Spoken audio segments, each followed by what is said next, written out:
Today's Sunday dinner is so delicious. Fried collard greens, amazing squash casserole, and breaded pork chops, deep fried and air fried. So let's get to cooking. We're going to start off with our squash. For the size pan, I'm using 13 by 9. I'm using about 6 or 7 medium to large yellow squash. I am washing them with water and white vinegar, as I always do. You can give your vegetables a scrub and then rinse them off and dry them off well before you cut them up. So I'm going to cut off both ends of my vegetable. I'm cutting these into thin slices, but not paper thin, because I do want to have some texture to my casserole as I eat it forkful by forkful.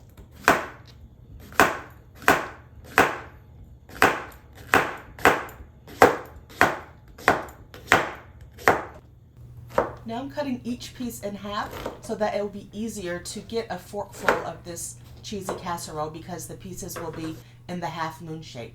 You can also cut your squash in half first and then slice it into the half moon shape. Whatever you prefer will work just fine.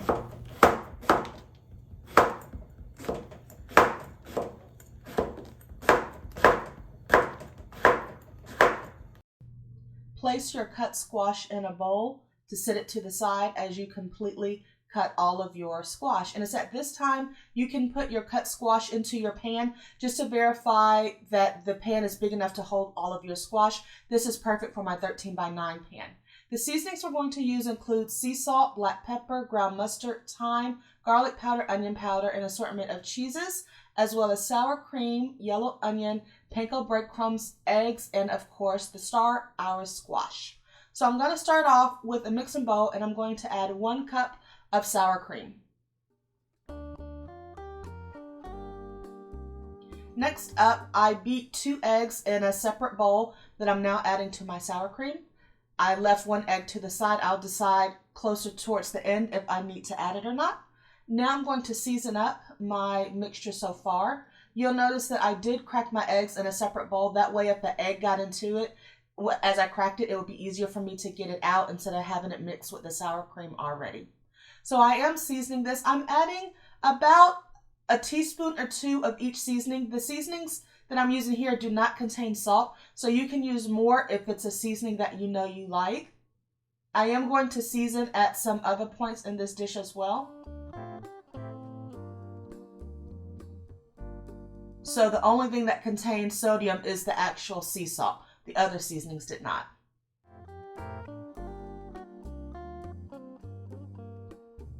I'm going to start with my triple cheddar cheese. This is an 8-ounce bag. I'm just going to add half of it to the custard, so 4 ounces. And I'm going to save the other half of this cheddar to go on the top.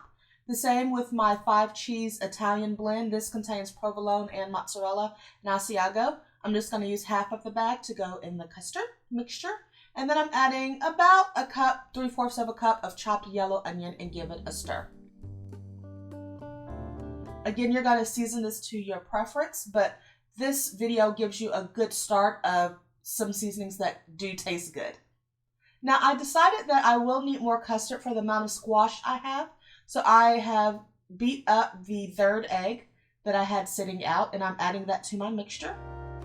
And then next up, I'm going to add another cup of sour cream.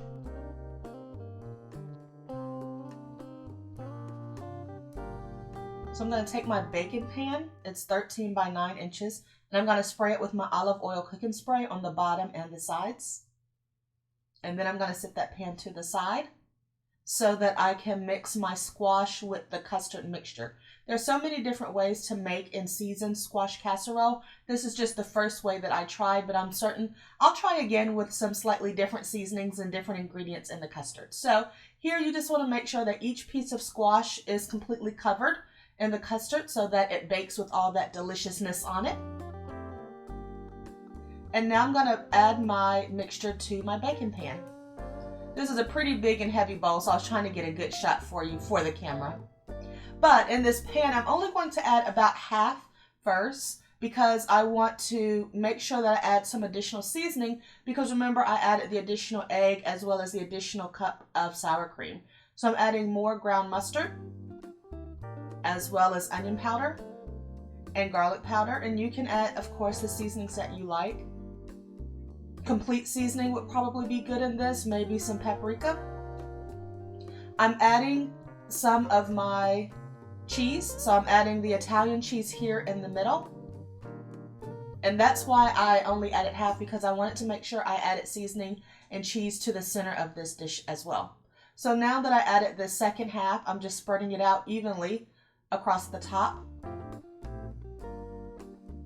And I am going to get my panko breadcrumb mixture ready. I don't typically make casseroles with breadcrumbs on top, so I'm just using a 1/4 cup of breadcrumbs, and then I'm using about 2 or 3 tablespoons of butter that I melted in my microwave.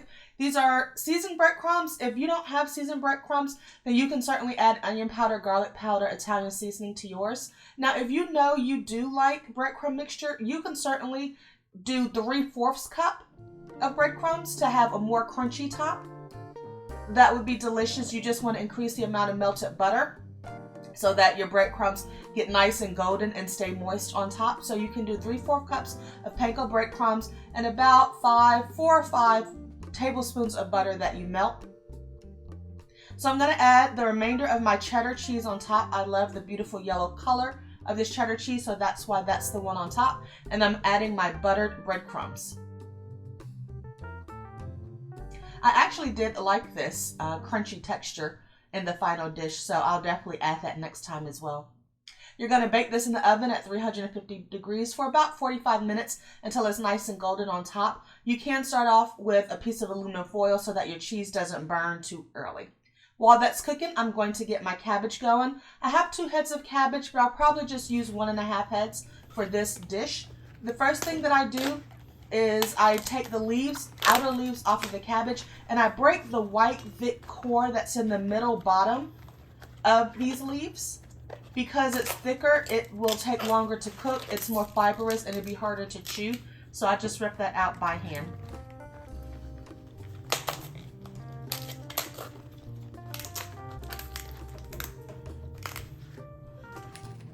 Once I have my leaves prepared, I just cut them in half a couple of times so that they're easier to stack.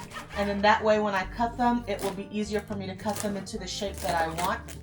So you can cut your cabbage leaves in big squares, small squares. I'm doing thin strips for this particular dish because I'm frying it, but you can certainly do whatever shape you like. Next up, I'm cutting into the head of the cabbage, and I'm going to cut it in a similar shape as I did my outer leaves. So I did speed up this video a bit. Take your time as you're cutting with your knife and get your cabbage nice and cut. And I also have the other half of my yellow onion that I'm going to throw into this cabbage. Now, to season this cabbage, I am using some cured pork fat back, y'all. So this is salted pork. It comes very salty. You can feel it and see it on the fat. So I'm going to rinse it off. And I'm rinsing off the majority of the salt so that I can salt the dish to my personal taste later. I don't want it to be over salty from the meat, so I do rinse it off. I have my pan that's been heated up, and while the fat back will render out some fat, I'm adding olive oil to my pan so my meat doesn't stick, and it provides more fat for this dish, and the fat back fat will flavor my olive oil. So I'm going to let that heat up gently, and while that's going, I'm going to clean my pork chops. So I'm going to give these a rinse off with water. This is an assorted pack of pork chops, so some are center cut, some are not. You'll feel some gritty bits on your pork chop, so that's one reason we rinse off. And look at how that water is not clear. So I do rinse off my meat, and you can see the evidence of that, of how it changes the color of the water. The fat back, as it cooks, will firm up and get white. So you notice that process starting to happen. So I'm just going to turn them so that no pieces burn and they cook evenly. Once they're done, you can notice the increased amount of oil in the pan. I'm going to take my fat back out and set it to the side. Now in that same pan, I'm adding my onions to saute before I add my cabbage.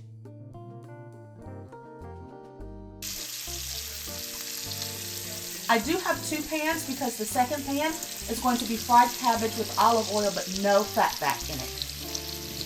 Just so that person can have a bit reduced sodium and reduced pork. So I'm adding my cabbage to my pan with my heated oil and onions. We're just letting these onions get softened before we add our cabbage. We're not necessarily trying to brown them ahead of time. So as your cabbage cooks, you want to cook it on medium heat because we do want these to soften a bit before they do caramelize too much on the outside. You'll notice that I am adding seasonings. So I'm using similar seasonings that I used in the squash casserole, including onion powder, garlic powder, black pepper, poultry seasoning. You can add the seasonings of your choice. I also did add complete seasoning as well as seasoned salt.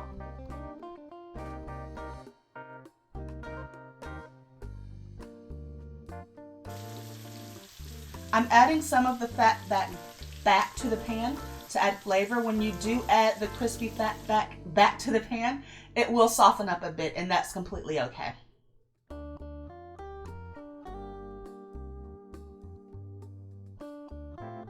Now, I want this cabbage to soften up, so I'm adding a bit of stock. This is unsalted. It is beef stock because that's what I already had open in my refrigerator from a recipe the day before. You could use chicken stock or veggie stock if you like.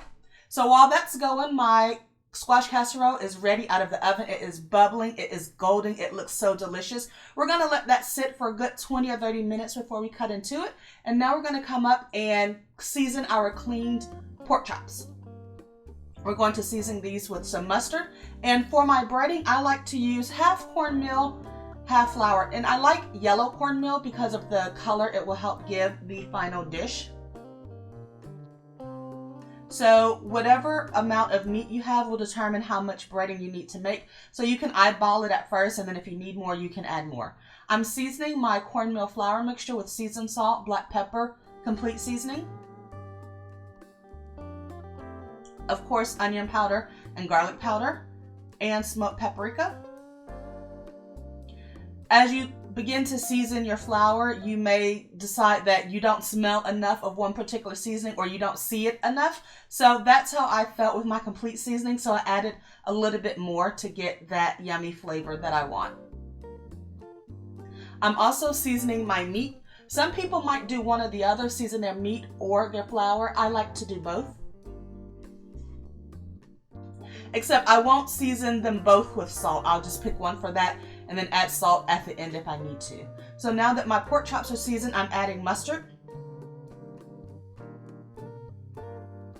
You want to be generous with the mustard that you add so that you can get a good coating of your flour and cornmeal mixture. Remember, we're going to be deep frying some of these as well as air frying some of these.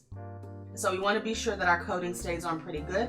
So I just added mustard to one side, and then I'm going to, as I flip it in the bowl, add the mustard and seasonings to the other side, just because I was being a little bit lazy this day.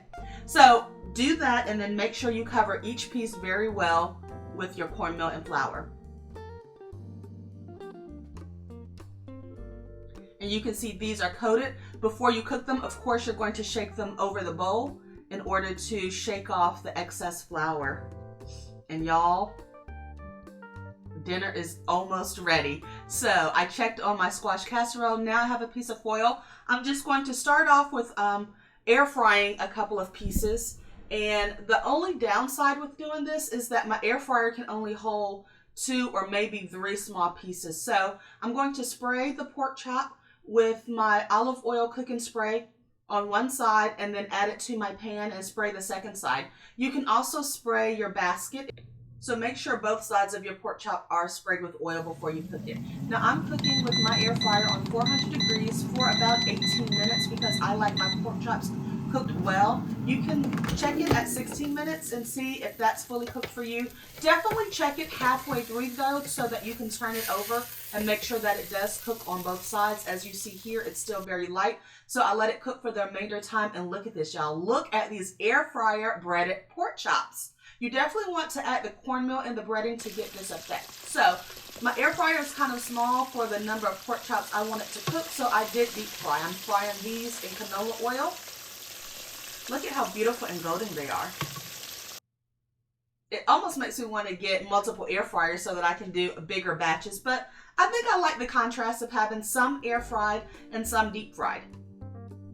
Both were absolutely delicious and tender, so cook your pork so that it is cooked all the way through and no one gets sick. And look at this final plating, y'all. We have our pork chops, fried cabbage, and squash casserole. It was so delicious, and it's an easy soul food meal you can make on any night of the week. I do like to eat my pork chops right when I take them out of the grease or the air fryer, because they do tend to get a little too firm the next day. So this is a meal you want to eat fresh. So thank you for watching this video. Please subscribe to my channel.